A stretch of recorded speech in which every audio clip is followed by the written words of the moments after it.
আজকে কি করলো, শত শত শিশু মারা গেছে। আমি এই বিশ্ব বাটপার ইউনুসকে প্রশ্ন করি, এবং তার স্বাস্থ্য উপদেষ্টা নূরজাহান বেগম, তার নূরজাহান বেগমের নূরের ছোঁয়ায় আজকে আমার শত শত শিশু মারা গেছে। কিভাবে ভ্যাকসিন কিনলো না? ইউনিসেফের সাথে আমাদের চুক্তি, গাভির সাথে আমাদের চুক্তি, টাকা আমি রেখে এসেছি, অথচ তারা সেখান থেকে না নিয়ে টেন্ডারে কিনতে গেল। কারণ টেন্ডার দিলে ইউনুস ভালো একটা কমিশন খাবে বোধহয়, সেটাই, বা তার নূরজাহান বেগম কমিশন খেতে পারবে এই কারণে। যার জন্য আজকে যেটা দেখা গেল যে সেই সময় মতো ভ্যাকসিন নিল না, অথচ ইউনিসেফ কিন্তু আগেই সতর্ক করেছিল।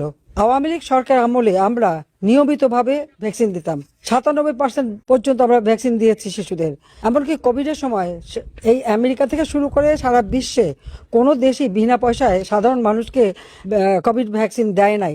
আমরা গরিব হলেও আমরা কিন্তু আমাদের অন্তর আছে, মানুষের প্রতি ভালোবাসা আছে, সেখান থেকে আমরা টাকা পয়সার দিকে তাকাইনি, বিনামূল্যে ভ্যাকসিন এবং বিনামূল্যে টেস্টিং এর কাজ করেছি।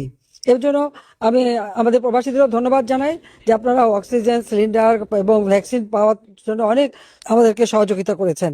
আসলে আমাদের প্রবাসীরা সবসময় আমাদের পাশে দাঁড়ায়। তা আজকে এই যে শিশু, শত শত শিশু যে মারা গেল, যারা হাসপাতালে, তাদের নাম ঠিকানা পাওয়া যাচ্ছে, কিন্তু যেসব শিশুরা হাসপাতাল পর্যন্ত পৌঁছাতে পারে নাই, সেখানে তো কত শত যে মারা গেছে তার আর হিসাব নেই।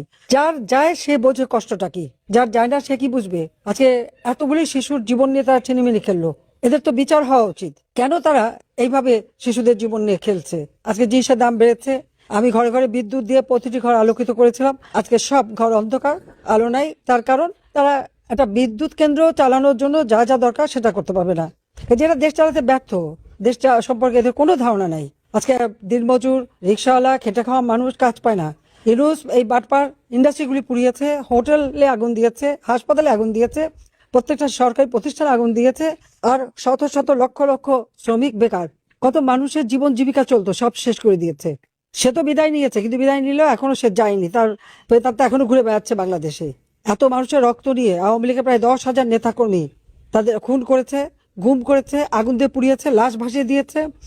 বাংলাদেশ এখন লাশের দেশ, এমন কোনো দিন নাই সেখানে আমাদের আওয়ামী লীগ, ছাত্রলীগ, যুবলীগ, স্বেচ্ছাসেবক লীগ সহ এমনকি আমাদের মহিলারা চরম নির্যাতনের শিকার। আইনজীবী, ডাক্তার, সাংবাদিক, পেশাজীবী, প্রত্যেকের উপরে হামলা, প্রত্যেকের উপরে, এবং যাদের গ্রেপ্তার করছে কারাগারে, চরম ভাবে তাদের উপর নির্যাতন চলছে। খেতে দেয় না, পোকা সহ ভাত দেয়, কোনো মধ্যে ধুয়ে পরিষ্কার করে তাদের খেতে হয়। তাদেরকে সেলের ভিতরে আটকে রাখে, রোগের চিকিৎসা দেয় না।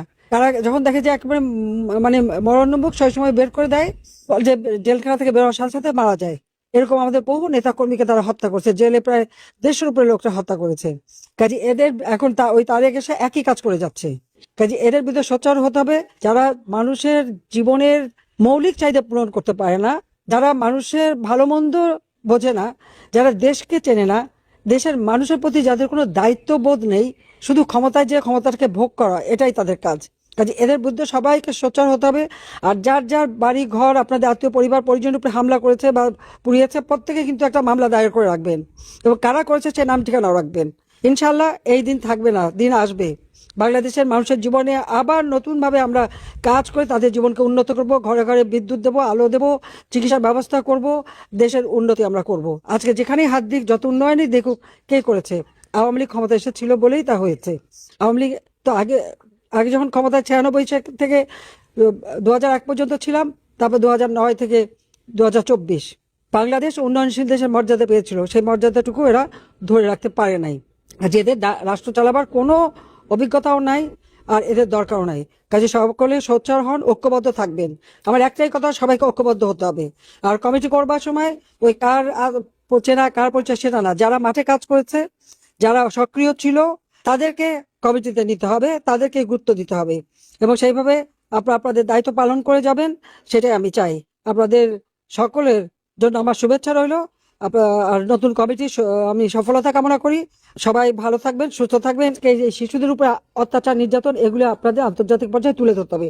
আর যে যেখানে আছেন, আপনাদের প্রত্যেক এলাকায় কংগ্রেসম্যান, সিনেটর বা স্থানীয় যারা, তাদের সাথে যোগাযোগ করা, তাদেরকে বাংলাদেশের প্রকৃত চিত্রটা তুলে ধরা। কারণ এই ইউনূস আর জামাত অনেক টাকা দিয়ে, অনেক মানে বিআর কোম্পানি হায়ার করেছে, লবিস্ট নিয়োগ করেছে, যত মিথ্যাচার করে বেড়ায় সেটাকে কাউন্টার করতে হবে সরাসরি সকলের সঙ্গে যুক্ত থেকে। এবং বাংলাদেশে যখন যে ঘটনা থাকবে তখনই ওখানে যতগুলি দেশের অ্যাম্বাসেডার আছে সব জায়গায় তথ্যগুলি পৌঁছে দেবেন। সবাই ভালো থাকেন, সুস্থ থাকেন, খোদা হাফেজ। জয় বাংলা, জয় বঙ্গবন্ধু, বাংলাদেশ চিরজীবী হোক।